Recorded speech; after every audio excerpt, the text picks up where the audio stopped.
कसकर लोटपोट होने के लिए तैयार हो जाओ। नंबर 1, भाई ये भिखारी जाता है भीख मांगने, तो कोई गेट नहीं खोल रहा होता, तो ये अपनी लकड़ी से गेट पर बार बार मारता है। तभी कोई अंदर से एक बंदा आ जाता है और ये बहुत सारे लग गई रे, मेरे चांद से टकले पर टोट निकलवा दी।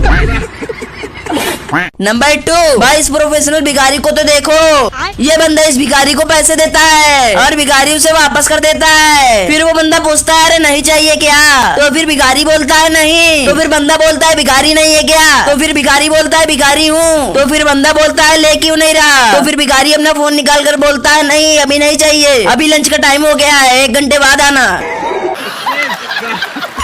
नंबर 3, भाई इसे तो देखो, रास्ते में कुछ चोर आ जाते हैं और फिर इस बंदे से आकर बोलते हैं तेरे पास जितना सामान है सब बाहर निकाल, तो फिर ये बंदा अपना हॉटस्पॉट बंद कर देता है। तो फिर आगे अब तुम ही देख लो।